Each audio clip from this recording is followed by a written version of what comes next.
I'm a Mexican with a French name. My name is Victor Hugo, like Victor Hugo, the writer, and I live in China. I've been living in China for 20 years almost.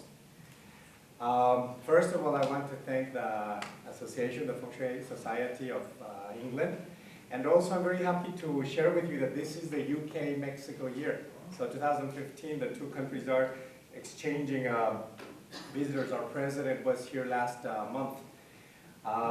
Coming here, we were having documentaries in Mexico about the Beatles, and we learned that the Beatles, the first song they were recording commercially was Bésame Mucho, means Kiss Me a Lot, by Consuelo Velázquez, which is a Mexican songwriter. So this is a way to kind of have a cross-cultural exchange, but our cross-cultural exchange will be with China and Asia today about Feng Shui and gardens. So first of all, regarding the group that we have here today, how many of you are from the UK? Could you raise your hands? Okay, big majority. Good. People who are not from the UK, what countries do we have today? Let's hear maybe 2 or 3 countries. Where are you from? Romania. Okay. France. The Netherlands. Ireland. Okay, good. Good. I'm glad to have all these countries because gardening might be different in each one of our countries. So this is the reason I wanted to know a little bit about the crowd. I don't know if these tips would be good for your gardens or for your clients. I know some of you are Feng Shui masters, some of you might be applying this, but China is where Feng Shui came about or was born in, but there's no gardens. We need to take you to Shanghai because we need green spaces. You only see 1 or 2, and most of the places might not have balconies, so patios, gardens, and balconies are not that common to apply Feng Shui. Usually they will use Feng Shui inside the apartment. So based on your countries, you will have different realities. Yesterday, 2 days ago, I was taking a tour here in London, and I noticed gardens in the roof, what you were mentioning just today. So this was interesting. Private gardens, like Marlborough Garden. So maybe they could become your clients. Little balconies, so this was quite nice and cute. And big gardens, like a Regent Garden outside. So depending on your reality, I will try to bring a summary of different kind of tips. Now, before we start, China is the largest of the 3 countries we would talk about. China has the shape of a rooster. This is the head and the beak, the breast, and the tail. Can you see it? So Chinese people are very proud of this shape of a rooster. They have 2 eggs, 2 precious eggs, Taiwan and Hainan. Now this, back at home in China, this could be sensitive, so it's a topic we don't really talk about inside of China. China is a continental place, so if you notice, it's the country with most borders around the world. It has more than 23, 24 borders by sea and by land. So there's a lot of welcoming ideas from other places. Now, the Koreas are a peninsula, so a little bit more isolated. Now, Korea is divided into 2, North and South Korea, and also all this part within China, it's a Korean region. So it's actually quite a big piece of land. And then Japan, it's like the UK. It's an island country. So spaces might be more reduced. So maybe the tips that we will talk about today are going to be more suitable, those coming from Japan. Okay? Now, how many of you follow landform? Okay, that's what I follow, and that's the best for gardens. How many of you follow 8 mansions? Some Chinese gardens apply 8 mansions. How many of you use flying stars? For gardens, people prefer to use the other 2. And how many of you use the 5 elements? Okay, that's a larger number. All of these are important, but for gardens, definitely landform. It's the most important. And the management of qi. So what Laurent was mentioning this morning, the baths and all of these, is all related to the qi coming from the sun. So this is a Chinese character that means wisdom. If you divide the character, it has 3 parts. This means arrow, like a bow and arrow. This means mouth. So an arrow and the mouth is to speak with precision. You have to be precise when you speak. So part of the word for wisdom is to know, to be precise. The bottom part is the sun. So for Feng Shui, we need to know this book, the I Ching. So if you're reading this book, this would be actually a good place to really start deep Feng Shui, and to know the sun. So earlier, a lady from Finland was mentioning that they need to have the firework in the central part of their home because it's a cold country. In Mexico, we would not have fireworks at all, chimneys, sorry. So here in China, we have 24 seasons. So most of the world, we use 4 seasons. But I think it's very important when you go back home, start to become familiar with all the climate weather every 2 weeks. So for example, in China, they will register when the insects awake. And it truly happens, it's around March. Then we would have maybe rainy season, okay? Then autumn. Before autumn, we have the heat season. So based on this knowledge of the sun, and based on this knowledge of the seasons, we can do the planting that Gary was mentioning before. Local planting, native planting. All these, the Chinese word for the 24-minute seasons is jie qi. So qi means energy, like tai chi, you know, you handle the body qi. And before coming here, I was not aware where the crowd was coming from. I found out this DVD. It's by the BBC. It's the Great British Year. So this talks a little bit about the seasons that you have in different parts of your country. Scotland has a weather system. Wales has another weather system. Maybe Ireland and Northern Ireland have a different one. And depending on your country, it's very important to become familiar with all these seasons. And this, are you familiar with this sign? What is it? The yin and yang. But it is also the measurement of shadow and light throughout the year. So when the Chinese used to use a pole to measure the shadows, they will classify all these shadows and light and create the Taiji too. This is actually a very interesting topic. So if you want to know more about it, you can email me later and I can send you the diagram where it explains. Right now we don't have time for that. Another important thing is the balance between the heaven qi, as Laurent was mentioning, the earth qi and the human qi. Now, in China, the heaven qi also refers to the sun, the stars, and also Jupiter. That's why we have the horoscope, the 12 animals in China. It represents the movement of Jupiter, and Jupiter's magnetosphere has actually an effect on our body, on our mitochondria. Earth qi is also for the surroundings of the countries where we live, and of course the human qi is the most important. Now for the gardens, if you want to take a photo of this slide, this would make a balance of the yin and the yang elements. So in the gardens we have to consider the moon, we have to consider the sun, we also have to consider the shade, the sunlight, also water. Water is a very important element, and stones. Stones represent stability or mountains. And some parts of the world are dry, some are moist. We're going to begin the tour now around the gardens. So feel free to take photos. These are going to be the practical tips. So I'm going to stay about 30 seconds on each slide. So this way you could take photos of the gardens. China, as I mentioned, the flag has 5 stars. I usually call these the flying stars. So those of you who use this system, you can use that. The word for Feng Shui, they pronounce Feng Shui, which means wind and water. So this is related to the climate of the world. The UK has the same latitude as this part of China. But this is 40 below zero, and I don't think you get 40 below zero here. You're warm because of the Gulf of Mexico current that keeps this part a little bit warm. Iceland and Ireland and also the UK. So China altogether has 34 provinces. I've been there a long time, so I've actually been to all of them. Most of the gardens I will talk about are in this region, Shanghai area, which is right now the largest city in the country. The basic characteristics of Chinese gardens is they're the oldest ones. They're 3,000 years old.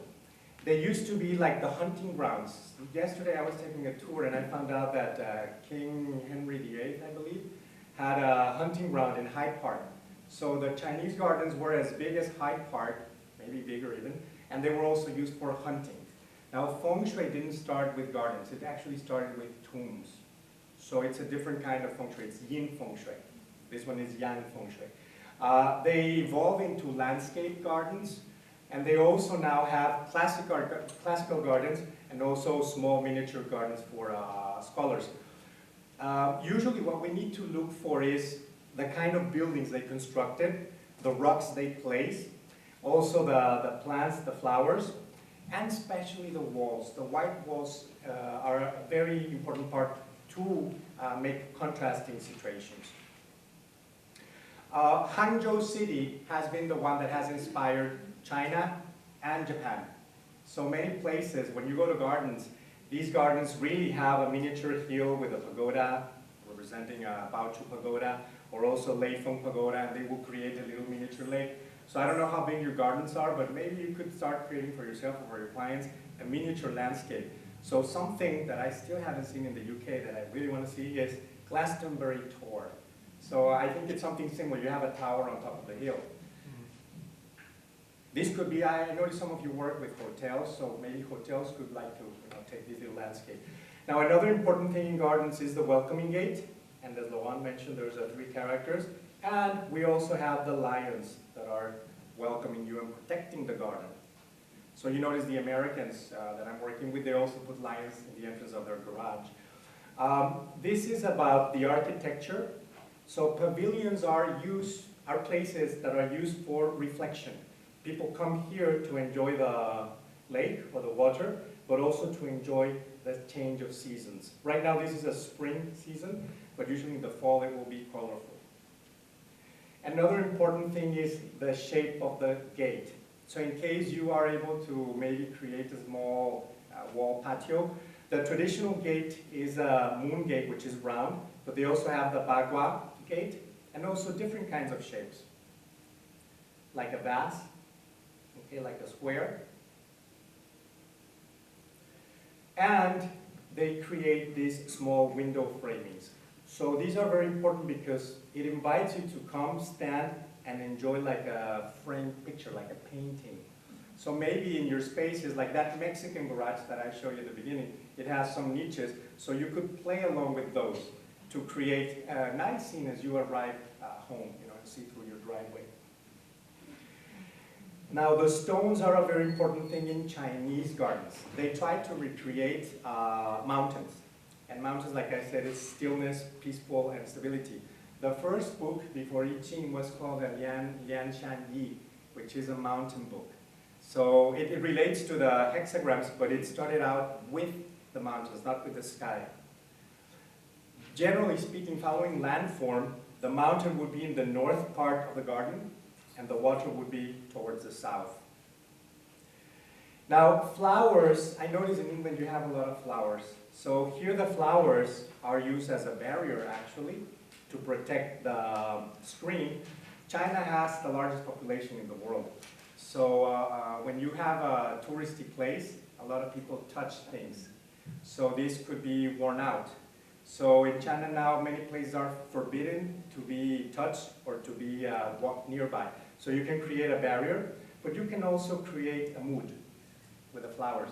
So you have this romantic couple in the back. Also, the flowers could be like a leading way, like a path, and this one is guiding you directly to a moon gate. The round gates are moon gates, and then they invite you to the hall to have tea. Now, China is a big country, so most constructions are huge, and now they're a very wealthy country. So they have a lot of tremendously big temples. Now, their paths are more, how to say, more geometric, straight lines. But they also design some patterns that remind them of the origin of the gardens, deer hunting. Now, here is the importance of the white wall. You have, they're starting to create bonsai. Bonsai, usually people connect it to Japan, but it's actually a Chinese invention. Many people think it's not good feng shui because it's reduced, but Chinese see it as taking care of something. So it's a good feng shui for them. So notice how it's highlighted here, but also see how they use their windows. They create a little bit of a barrier to create mysterious atmosphere. So this way you could go through and see what's on the other side of the garden. This one is an interesting gate. And what kind of tree do we have in the back? Can you recognize this tree? It's a banana tree, right? So why would they use a banana tree in China? for the rain. So when it rains, you sit here under the roof, and you can hear the drops on the leaves. So when you're planting your garden, you might think of these kind of leaves or trees that can create some kind of noise, not only fragrancy, but also noise. So it's actually really interesting to see in a drizzle day, to listen to the rain. Now in China, they have one child, most of the people. So common parks are places where people can gather and get together. So they try to make this window a playing place for kids to go up and see through. So if you have grandchildren or if you have small kids, you can create a playful area for your kids to enjoy the scenery, and also for the adults. You can maybe put a small table. These are very heavy ones, so of course in your countries maybe you can use wooden ones or lighter ones. But it's important to create the people energy, the Ren energy. And like I said, Chinese structures are big, so they have big bridges. I'm not sure if that's possible in some smaller countries, especially in a private garden. But they also have corridors, and they also have the pavilions as well. Okay. If you go to China, these would be the best gardens to see. It's only 1 hour away from Shanghai. So Suzhou has, all of their gardens are UNESCO gardens. So these gardens are about maybe 8 to 10 gardens. My favorite one is Lion Grove. It's a Zen garden. This means Zen. This character that you see here means Zen. And the most famous among Chinese is Humble Administrator Garden, but it's just like Mexico City. It's crowded. It's a lot of people there, a lot of people energy. Now in Korea, Feng Shui, it's called Pung Su. And notice the South Korean flag has the I Ching sign, and also the Hua, or the trigrams. So this is one of the countries that uses the best Feng Shui. My master is a nun in Seoul, so I study with, well, I used to study with her. Now that I'm in Mexico, I don't travel that much to Asia. But Seoul, to me, has an excellent Feng Shui, landform Feng Shui. So if you want to get to know a little bit of Feng Shui, South Korea will be the place to go. They have something called temple stay, which I will also talk about when we talk about temple gardens. North Korea, by the way, I've also been there, so I will show you a little bit of North Korea. So Korean gardens, it's similar. We have 2,000 years history, so a little younger than China, 1,000 years younger. And they have palace gardens. They have also Buddhist temple gardens, and they have Confucianistic school gardens. These are the smallest one of the three. And like China, it follows the same things, but like Gary was saying, in Korea they pay a lot of attention to attracting birds and insects. So the plants that you bring in are important so that you can draw butterflies, the caterpillars, birds, and so forth. It's more of a natural kind of park. North Korea is different. North Korea, they would use flowers to glorify their leaders. Most of the people truly have to devote to their leaders. So over there, they even create special flowers to honor Kim Il-sung and Kim Jong-il. So maybe here you can, if you're into biotechnology, you can create a flower and maybe honor maybe the royalty or the new baby that was born, you know. So people are doing this in North Korea, maybe other countries might also use this. South Korea is a different thing. So South Korea is like China. The kind of trees they plant is to enhance the seasons. So here I have only been in the summertime, so I don't know how your fall time is. But if you could play along with reds and yellows, that would be actually interesting and kind of romantic also. The water they use in Korea, it's for the big pavilions and also for the, sorry, these are halls and these are pavilions. So, but they're more square. It's not so natural as in China, where they create roundish places for contemplation. But the important thing is to connect with the sun again. So they plant these trees so that you can look up and see the contrast of the sunlight, but also with the moon. And Korean temples, can you guess which side is north? This side is north. It's landform, pure landform. So we have the Korean temple. Their gardens are not really inside, they're outside. But inside you have a lot of like gravel and temples and big trees and small trees. This is the temple stay where people are encouraged to go and visit and stay for 3 or 4 days. So in this kind of situation, you become the gardener. So this is important. I don't know the tradition here in the UK, but in Mexico, since labor is cheap, you can have someone that cleans the house, someone that does your garden, and so forth. Here they're encouraging you to work in the garden. So in the UK, do you work in your gardens or do you have people working in your garden? How many? Both, combination of both. So this one, the approach would be for you to work in your garden, do the flower cutting and so forth. And something different that they also do that I wasn't able to find that photo was they also do vegetable garden. When I was in the United States, in the US, it's a very big country. So you have your own carrots, you have your own tomatoes and so forth. So you could do this, or the healthy plants as well that you were talking about, medicine garden. Okay, water is very important. So with the water, Chinese or Asian groups are in this position to avoid bad qi, bad energy, but also to divert the water and create, nice flows of water. They also put something hanging here from the roof that makes the water be collected and go in a slow motion, creating a very nice sound. So you could use that too. And this is something that you can only do in a Korean temple. Gardens in China are closed by 5 p.m. So you cannot try the night energy, the night qi. So when you say in the temple, you can hear different things, like all owls, frogs. You can also hear the animals walking in the stones, cats and things like that. So the night qi is also a very important part. The last country that we would talk about is Japan, and this one is similar to the UK. It's an island country. Their flag is the sun. So we talked about wisdom earlier. Wisdom is to know the sun. Japan really knows the sun movement. The tips that you would see here, everything that you see here is not by chance. They have really thought of designing their gardens really, really, really well. So we'll talk about that. They're divided into several regions. I've also been lucky to cross all the country and see several gardens. Generally speaking, they're the youngest gardens, 1,500 years old. So they're the baby in Asia. They have strolling gardens, which would be similar to maybe Regent Park, something big where you could walk around. They also have tea gardens. In Japan, ceremony is very important. And they also have courtyard gardens, like in China, and Zen Gardens.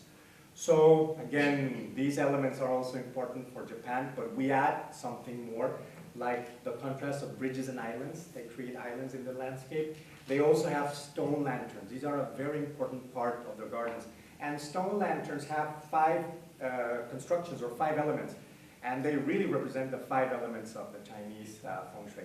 And fish are a very important part in Japan. Well, the 3 countries have fish, but in Japan there is an interaction with the fish.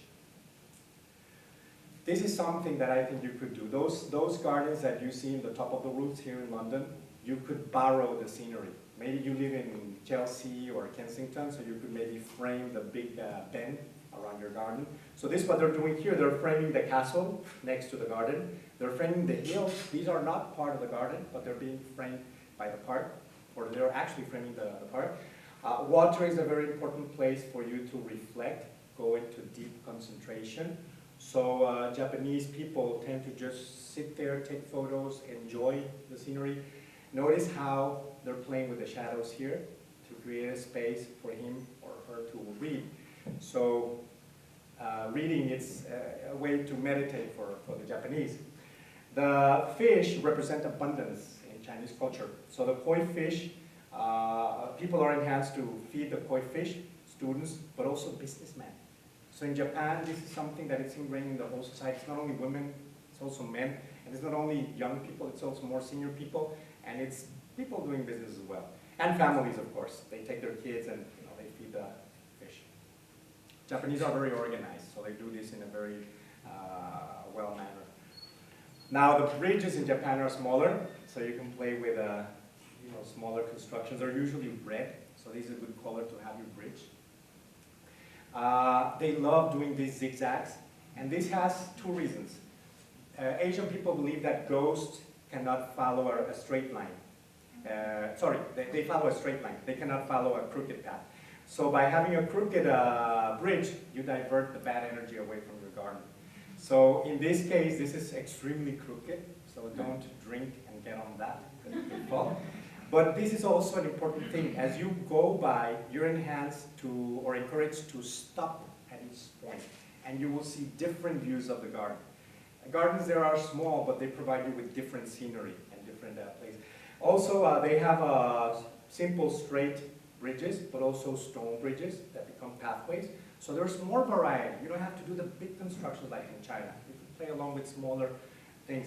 They also plant, I don't know how to say this in English, mushrooms? Mushrooms would be the word. So they have mushrooms, algae for certain areas, because the algae is also an important oxygen producer. And we also have small islands here created in other bridges. So you could do this also, create small islands. And these are the true artists. Japanese gardens are not there by chance. Every time I go to a garden, you have the people working on it, different layers, different angles, and so forth. And look at the effects that these gardens will have. Look at that tiny place of sunshine, where you can sit down with your book. But look at also how this reflects here. And you can see the leaf in two kind of contrasting situations. They also love playing with moss. In Mexico, we see moss as a flag, a plate. Here, it's something that makes the garden beautiful. Look at the way, the sunshine hits the fern and then you have completely dark scenario in the back. And look at the way they would put the maple trees or other trees that change in seasons, and the red leaves would fall, on the roofs. People are taking photos of all these. Here in the UK, maybe you can have an umbrella in your garden also, in case you have a sunny day. And since you like tea in the UK, they have tea houses in Japan, and these tend to be smaller. This was actually a big one, but constructions in China are too big. In Japan, they're not as big. And water is an important element, especially the waterfalls. This is where they would use the sun, to place the waterfall in the right direction, and also the specific purpose. Bamboo is also an important plant in the three countries, not only in China. And in Japan, they try to use also natural flows of water, so the waterfalls, the rivers. So when you're inside the garden, this is the inside part, you're listening to the outside part. Here are the lanterns, and I noticed that here in the UK you do find lanterns. So I was walking around some places, Covent Garden and Great Portland Street, so you could get those.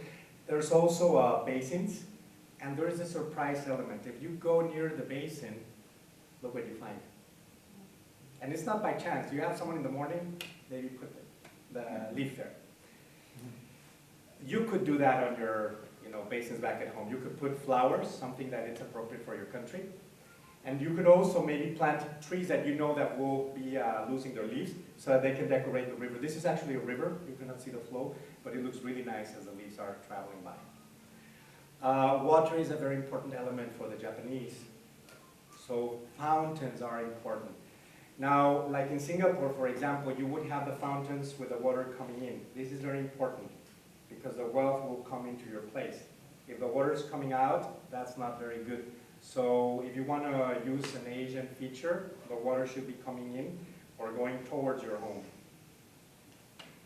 And the paths in Japan are also very important.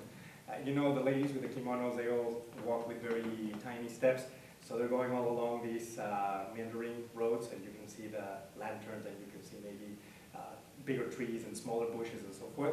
So the roads are important, the paths are important places for you to work on. And here in England, I was staying in Epping last year, and you have a lot of rabbits over there, wild rabbits. So the Japanese have deer in their cities.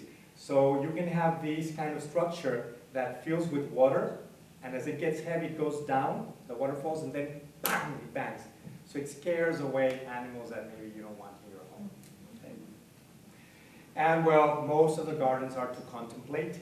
So we have young people, older people, okay, families.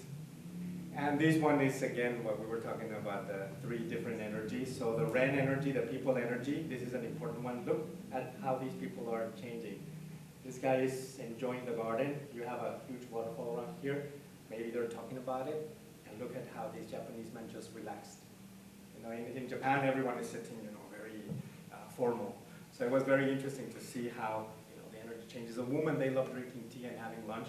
So maybe in your garden, you can have a Saturday or a Sunday, invite people in to enjoy the garden, enjoy the season, enjoy the plants, the animals, the insects. And the last part of the talk is Zen Gardens. So Zen Gardens are rock gardens.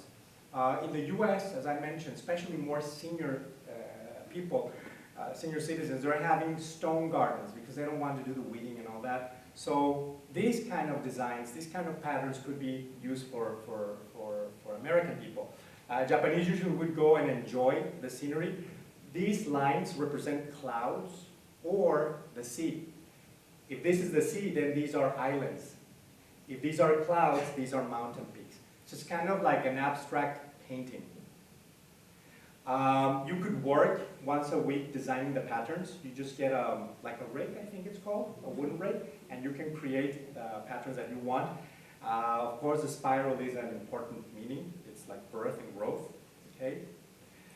And in case you have disabled family members, let's say you have blind children or you teach at a blind school, they create these miniature stone gardens. In the US, I've seen these. They are very small. They're made of sand in the US, but maybe you could do something that they could feel with their fingers. So this way they could also enjoy the garden. This is the advantage of a stone garden. If you decide to make a sacred place, because a garden is a place for you to relax and also to connect with the nature, you can put the Buddha statues, you can put these pagodas, 5-level pagodas. Okay, create an island maybe to resemble the UK. But don't do this. I hope nobody works in this store. This is in Portland Street. Don't do this. You cannot have the piece of a Buddha. You know, the head of a Buddha it's missing the rest of the body. So don't use body parts. Sometimes you would have the yoga hand and things like that. Those are not good in real feng shui because that's incomplete. Okay? And well, some extra Western tips for your gardens. If you use chimes, you could use bamboo chimes, wind chimes. Okay? They make a very soft, gentle sound. These are very famous in Mexico, lucky bamboo. I don't know if you have them here. I haven't seen them around. But in case you have a patio, for example, you could use these small bamboos. Or a porch. You drink tea here, just as we drink chocolate in Mexico. So do make a commitment with your friends and with yourself to enjoy the tea, enjoy your garden, make it a sacred place. Try to create aromas with flowers or with incense. This is something that China and Korea, they use a lot. So maybe you can have an evening, a Thursday evening with incense in your home, in your garden. And to Chinese people, this is your connection to the gods. So they like to play around with the way the smoke goes up. So if you notice, here's a spiral. So for them, this sacred connection, mystical connection. We also could do a little bit of fire element, bringing warmth in your garden. But also you could use not only natural or candlelight. Back in Mexico, we have a lot of fireflies. So we go out and enjoy these fireflies as well, bringing in these kind of insects. Some people in Mexico and the US are putting speakers in their gardens to create a music atmosphere. So maybe you could do the same, so that when you walk around, you can have great music.